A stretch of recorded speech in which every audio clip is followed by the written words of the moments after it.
Hey, it's Jason. Welcome back to Hardy Brothers Outdoors. It's early April. It's about 55 degrees. I'm standing out on the Habitat Oasis project in our mini apple orchard. I've got about 8 trees here. Just that time of year, I'm doing some habitat management, and apple trees have been on my list, so time to tackle that a little. On the way out, crested the hill here and had not a Jake, but a younger gobbler come running through the orchard here. Nice bird, so glad to see that. But my plan for today, last week I was here and I shot some video of pruning these trees, so I'm going to piece some of that in. But I'm going to cover a couple topics. I'm going to cover pruning the trees, caging and protecting the trees, using limb spreaders, and also mulching and weed control around the bottom. So if you hang with me, next up I'm going to do the pruning. It's going to be some video I shot last week. But as soon as that's over, I'll be back and I'll talk about caging, limb spreaders, and mulching. So let me share a little bit about what I did with the pruning. Now I'm getting ready to do some trimming, some pruning on apple trees. And I thought I'd talk real quick about my apple trees. I've got 8 apple trees in, and these represent a great habitat mistake, or at least, a habitat / hunting mistake. I ordered 8 trees. I planted them. I intentionally planted them in a spot that you can't hunt. I wanted to provide it as a food source, not necessarily as a spot to hunt over. But one of the things I did was I ignored drop times. So I don't know when these drop. I'll have to go research. But I didn't create a food source that's an October, November, December food source. It's probably a August, September, maybe into October food source. So that was one mistake. The other, I don't know if this was a mistake or not, the trees were pretty small when I planted them, so I made pretty small cages for them. I'm going to replace them this year with cages that are probably closer to 6 feet in diameter. These have served their purpose really well for these trees have been in the ground 2 years. They have protected the tree. You can see that I stacked some fence on top of each other to keep the deer from putting their head over. So they've been well protected, but I am seeing areas where they're starting to grow outside. I've got one limb that grew out through the cage at a weird angle, and now it's growing towards the ground, so I'm going to prune that off. But it's time to make these cages a little bit bigger so that the trees have more room to grow, they're better protected, and keep the deer off of them. So I'm going to go ahead and pop this cage off. By the way, I got these pruning shears for my birthday. Truly Garden is the brand. Got them on Amazon. I'll add a link at the end if anyone's interested in them. Really like them. Like the orange handles. Makes them easy to find if I toss them down on the ground. Nice and sharp. They came with a case. They've got a 100% satisfaction guarantee and a 5-year warranty on them. So pretty pleased with them. They're nice and sharp. They trim things well. But let me pop this cage off so we can do a little pruning. I tend to use a single T-post and then a couple fiberglass driveway markers to help keep it in place. So this is going to need mulch. It's going to need some more work, but I'm going to start off just with a little bit of pruning. I don't know much about pruning apple trees. I watched a few videos. One of the things that I heard was anything pointing back in. So I've got a couple that are pointed back into the tree. I've got one here that's crowding the main branch, so I'm going to trim it off. Another one going back in. This is that branch I told you is growing down. I'm just going to trim it back to a bud. See if maybe we can retrain that to go a different direction. I'm a little crowded here. I'm going to go ahead and trim one of those off. Up here, this is one growing back into the tree. Another one that's crowding the main stem. We'll get rid of that. Down here I can see these are just going to be too close when they grow out, so we'll get rid of that. Nice and sharp. These are making some really nice clean cuts. Got a couple more here that are growing back into the tree. We're going to remove those. And I'm interested in input. So if anyone sees something and says, "Hey, don't think you're doing that right," feel free to share. This is not something I think I'm really good at. Growing back in. A couple more that are growing back in. We're just going to trim off a few of these that are started back in towards the tree. These two are going to crowd each other. There's one growing back in, growing back in.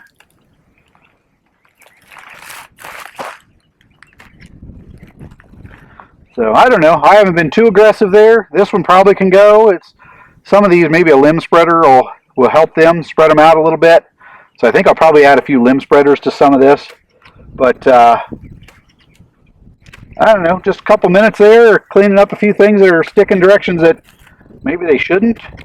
From what I hear, if you prune these things pretty aggressive, it does help them with their growth. So we'll go ahead and take that one off too. It just seems awful close to another one there. So we'll see if we can help some of these with some limb spreaders. But I got 7 more of these to do. I'm going to go ahead and trim some apple trees. Next up, I'm going to talk about protecting these trees. And you can see that I've used galvanized wire mesh fence to protect this tree. These trees have been in the ground for about 2 years. And just to give you a sense of how I planted these or how I protected them, when I first bought these, they were probably about this tall. So they were well within the cage. And this size cage protected them really well. This probably has, I don't know, about a 24-inch diameter to it, which was plenty to protect it at the time. 2 years later, what you see, the tree is growing out the top. This is easily reachable by a deer. So if a deer wants to come by and browse this, they can easily reach over and browse this. There's actually a few limbs here that were sticking out the side. There's some browse on those. I can see where the deer have already browsed them.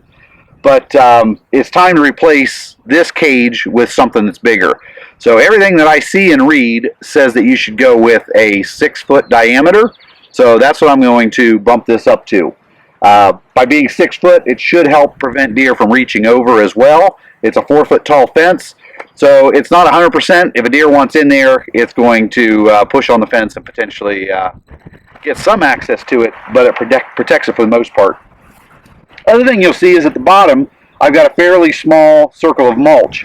So I will be expanding that. I'll end up with, again, a 6-foot diameter here. I'm not going to mulch today because it's still a little bit cold here in Ohio. I'd like the ground to warm up before I put that layer of mulch on. When you put the mulch on, it is going to trap whatever temperatures are in the ground and make them, I guess, hang around a little bit longer. So our soil temperature now is still around 50 degrees. I'd like to see that warm up a little bit more before I put down a larger weed mat and some mulch. So with that, I'm going to pull this cage off and look at putting a new one on. So I zip tie to my fence post a quick clip, and it's loose, and this cage will lift right off. I'll hang on to this for the next time that I plant small trees. It's a good size cage for new trees, so I still have use for it. You can also see I use a T-post. I put one T-post on each tree. This one's going to have to be relocated to be outside that 6 foot.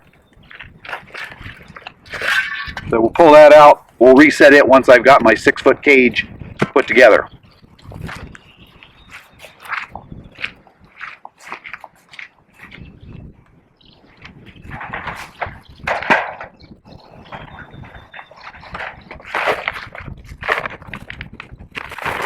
All right, so here's the fence that I buy. It is a welded wire galvanized with 2-inch by 4-inch openings.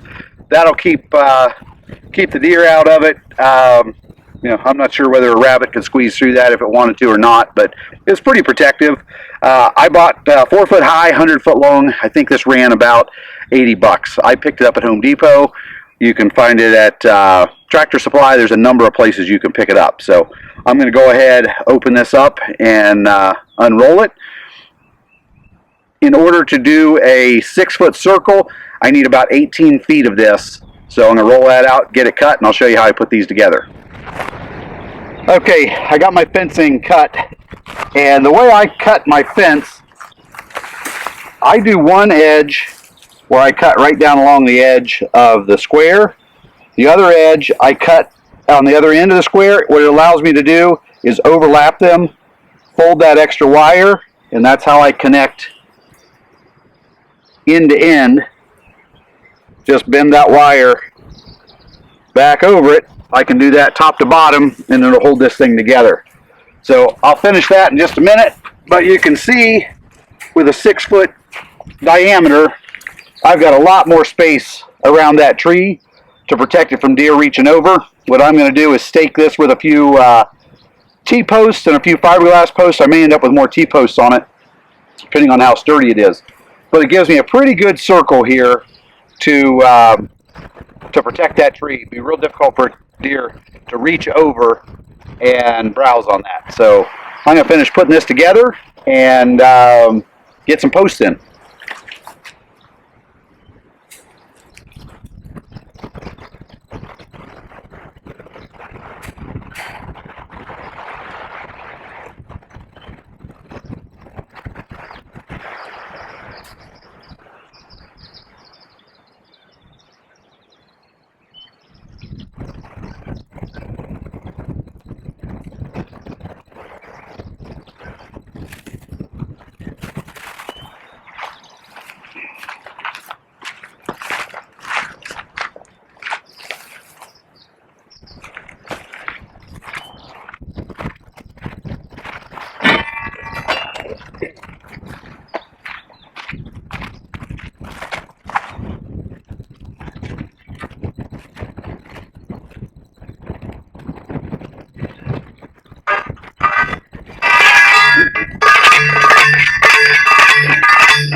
All right, so there's that one.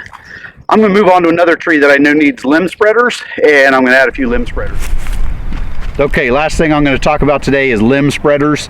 I've never used these before, but as I've read about pruning, it talks about the importance of opening up this tree, making sure that my limbs have some distance between them and there's good airflow between them.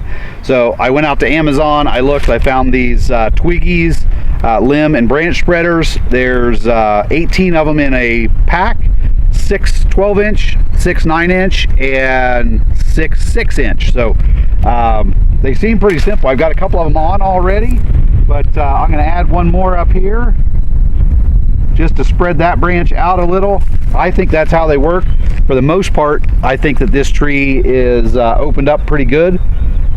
I'm going to put a cage around this. I'm going to let it go, and we'll see what the wind does. Does it? Do these stay in place, or do I come back and find them on the ground? But that's what I've got for today. I hope you pick something up from this. If you've got tips, if you're an apple tree, fruit tree expert, leave me tips. I'd love to learn. I've got trees here that I want to make sure are successful, so share some tips with me.